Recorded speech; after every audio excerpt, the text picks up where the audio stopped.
Jockey Emmanuel, ça va passer par moi. Ça va passer par moi. Je suis au bon endroit. J'arrive au bon moment. Je vais vous donner, je vais vous rappeler. Vous devez prendre la parole. Avec Assembe, j'ai suivi votre sortie du 10 décembre 2024 sur les questions de décentralisation et d'impact au développement local.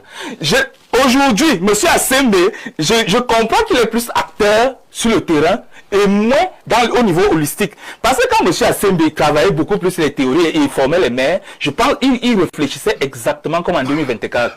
Aujourd'hui, la pratique imposante et un ensemble d'éléments lui ont permis de revoir. On est d'accord que les maires ont raison de se plaindre des lenteurs que cela peut engager et les difficultés qu'ils auront au quotidien sur le terrain.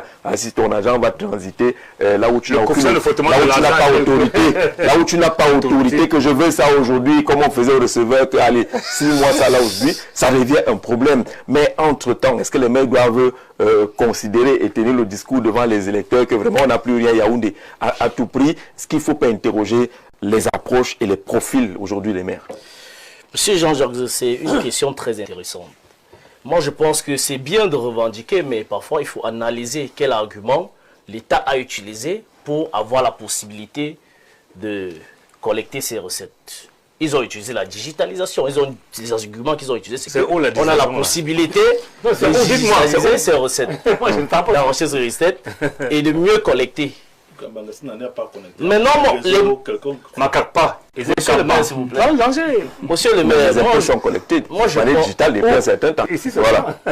Monsieur le maire, moi, je pense qu'il faut d'ailleurs chercher que les CTD essaient aussi d'analyser, à créer une application pour digitaliser, par exemple, leur commune. Vous voyez, parce que c'est l'argument que l'État utilise pour les avoir. Si vous aviez vraiment vos structures bien digitalisées, où on peut avoir les relevés après chaque recette, tout ça, ça serait un peu plus fluide. Et là, on va partir dans une logique de contre-argument.